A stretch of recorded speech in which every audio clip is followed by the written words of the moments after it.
नमस्ते साथियों, आप सभी को मेरा प्यार भरा नमस्कार। साथियों, आज मैं आपके सिर्फ 5 या 7 मिनट लूँगा। आज मैं चर्चा इस बात पर करना चाहता हूँ कि आप जब ज्योतिष पढ़ते हैं तो आपने देखा होगा कि देयर आर सर्टेन प्रिंसिपल्स कि कौन सा प्लैनेट कब बेनिफिशियल होता है और कौन सा प्लैनेट कब आपको मैलेफिक रिजल्ट देगा।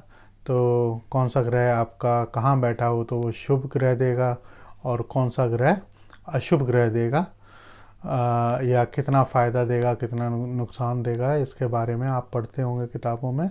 लेकिन साथियों, कभी आपने ये जानने की कोशिश की है कि ऐसा क्यों होता है कि कोई ग्रह आपके लिए शुभ होता है, कोई ग्रह नहीं होता। कोई ग्रह आपको अच्छा फल देता है लेकिन कोई ग्रह आपको नुकसान देता है, और किसी दूसरे की कुंडली में वही सेम ग्रह जो आपको नुकसान दे रहा है वो फ़ायदा देने लगता है, और जो आपको फ़ायदा कर रहा है वो किसी और की कुंडली में नुकसान करने लगता है। तो ऐसा क्यों है? तो इसी के बारे में मैं सिर्फ आपके 5 या 7 मिनट लूँगा आज। तो दोस्तों, जो प्रिंसिपल है वो ये है कि nothing in this world is random, everything has a reason and there is a set of pattern behind everything that has to be decoded. तो हर चीज़ के पीछे लॉजिक है, कुछ भी रैंडम नहीं है, हर चीज़ में मैथमेटिक्स है। इवन जो पेड़ पौधों की पत्तियां होती हैं तो उसमें भी मैथमेटिक्स है। आप फाइंड आउट कर सकते हैं कि भी उनकी सिमेट्री के बारे में और किस शेप का पेड़ होगा, इस सब चीज़ों के बारे में। तो कहने का क्या मतलब है कि संसार में कुछ भी रैंडम नहीं है, हर चीज़ के पीछे कारण है। लेकिन कारण दिखाई उसी को देता है जो देखने की कोशिश करता है, क्योंकि ऑब्वियसली नेचर को स्टडी करना या किसी भी चीज़ को स्टडी करना कोई आसान काम नहीं होता है। तो आपको काफ़ी उसमें एफर्ट्स लगाने पड़ते हैं। तो साथियों, कोई भी प्लैनेट आपको नेगेटिव इफ़ेक्ट कब देने लगता है, या नीच का या कंबस्ट या मैलेफिक कब हो जाता है, जब आपने उस प्लैनेट से रिलेटेड कभी कोई गलत काम किया हो। जैसे फॉर एग्ज़ाम्पल, आपने एजुकेशन का अब्यूज़ किया है सपोज़ करो, तो आपका जो बृहस्पति है वो आपका डेबिलिएटेड हो जाएगा या अच्छा फल नहीं देगा। आपने अगर अपने सेवकों के साथ में, जो आपके सर्वेंट्स हैं, जो थोड़ा सा आपसे लो रुतबा रखते हैं, जो आपकी सेवा में आपके लिए काम करते हैं, लेकिन आपने उन्हें अच्छे से फेयरली ट्रीट नहीं किया, अगर ऐसा आपने किया है तो आपका सैटर्न जो है वो वीक हो जाता है या मैलेफिक हो जाता है। ड्रग्स से आपने रिलेटेड, नशे से रिलेटेड आपने कुछ गलत किया है तो ऐसे में जो आपका राहु होता है वो नेगेटिव रोल प्ले करता है। आपने अपनी अथॉरिटी का मिसयूज़ किया होता है, या अपने फादर के साथ में अगर आपने कुछ अन्यायपूर्ण कुछ किया होता है तो आपका सूरज आपको अच्छा शुभ फल नहीं देता है। अपनी मदर के साथ में या मदर लाइक फिगर के साथ में आपने, या किसी नर्सिस के साथ में आपने कुछ गलत किया होता है या अन्यायपूर्ण व्यवहार किया होता है, तो आपका जो चंद्रमा है उसके फल में कमी आती है। और इसी तरह से आपका कार्मिक एक बर्डन, एक कार्मिक पोर्टफोलियो आपका तैयार होता है। इंडिया में मैक्लोडगंज है एक जगह धर्मशाला में, तो वहाँ पे इस बारे में काफ़ी सारी बुक्स अवेलेबल हैं, काफ़ी रिसर्च भी वहाँ पे होते रहते हैं। तो मुझे थोड़ा चांस मिला था वहाँ पे स्टडी करने के लिए। एक डेनमार्क का एक ग्रुप वहाँ पे रिसर्च के लिए आया था। इंडिया में मैक्लोडगंज में धर्मशाला में एक मोनेस्ट्री है, बुद्धिस्ट मोनेस्ट्री, जहाँ पर दलाई लामा को पॉलिटिकल असाइलम मिला हुआ है। तो वहाँ पे उनके पास में बहुत सारा स्टडी मटेरियल है, मोस्टली तो तिब्बतियन लैंग्वेज में है, लेकिन कुछ अदर लैंग्वेजेस में भी अवेलेबल है, इंग्लिश में और दूसरी लैंग्वेज में। तो वहाँ मुझे थोड़ा सा मौका मिला था, जब भी मेरे पास थोड़ा सा भी समय होता था तो मैं वहाँ जाकर और स्टडी करने की ज़रूर कोशिश करता था। एक बार वहाँ पर डेनमार्क के कुछ रिसर्चर्स आए हुए थे इसी फील्ड में रिसर्च करने के लिए, तो उनके साथ में मुझे मौका मिला थोड़ा सा पढ़ाई लिखाई करने का। तो उनके पास में एक सिस्टम है, उससे हम जान सकते हैं कि आपका पास्ट लाइफ की एक ग्लिम्प्स हम जान सकते हैं। तो दोस्तों, होता क्या है कि जब आप कोई भी काम करते हैं, जैसे सपोज़ कीजिए आपने लेबर्स के लिए बड़ा अच्छा काम किया है, अपने सर्वेंट्स के बड़ा हित में काम किया है, तो आपका ऑब्वियसली आपका जो सैटर्न होगा, शनि होगा, वो अच्छा हो जाएगा। आपने मान लीजिए एजुकेशन से रिलेटेड कुछ गलत काम किया है, या फर्जी डिग्री आपने प्रोड्यूस की है कहीं पे, तो आपका जो जुपिटर है वो डेबिलेटेड हो जाएगा।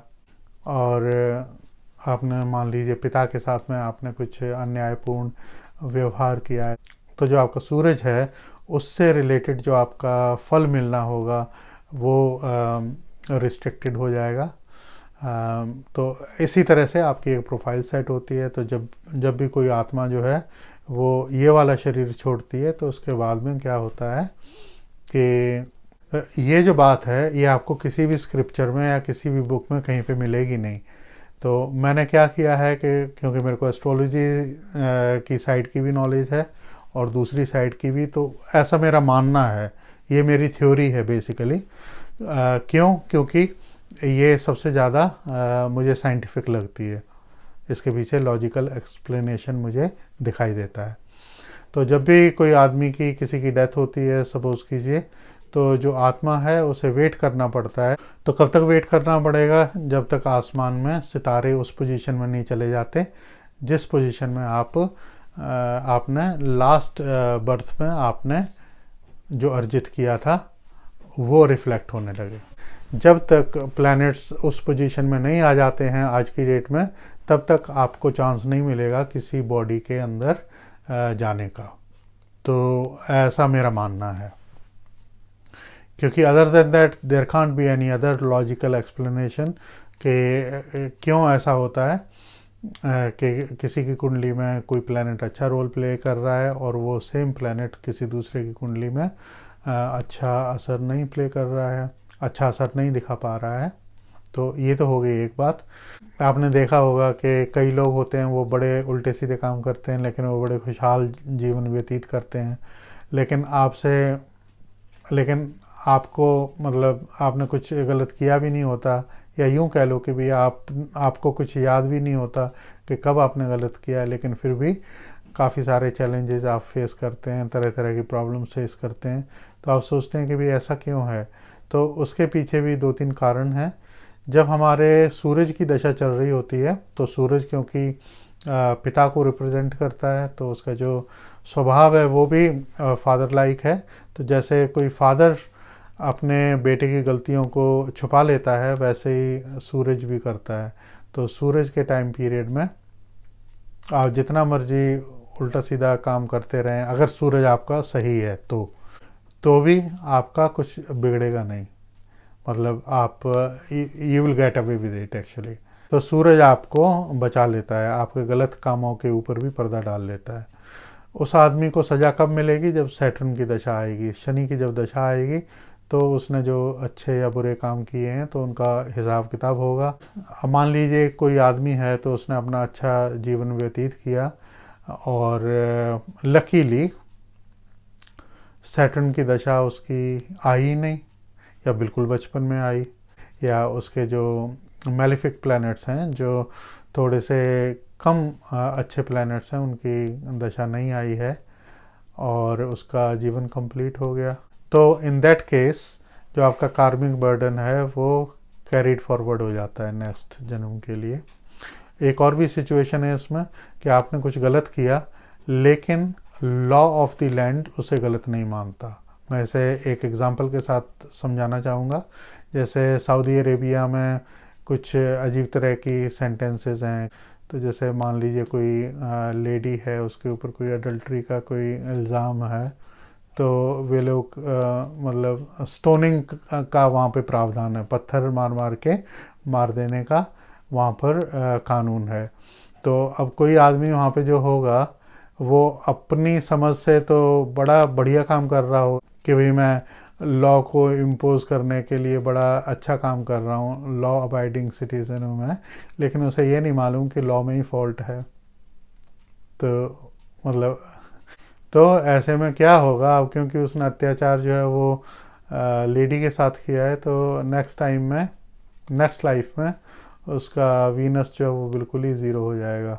मतलब जब आप किसी लेडी के साथ में अन्याय करते हैं तो आपका वीनस जो है वो अच्छा असर नहीं देता होता है। तो वो वहाँ से तो वो बच निकला, क्योंकि जिस ज़मीन पे वो रहता था वहाँ का कानून तो उस काम को गलत नहीं मानता, इलीगल नहीं मानता, लेकिन वास्तविकता में है तो गलत है ना वो।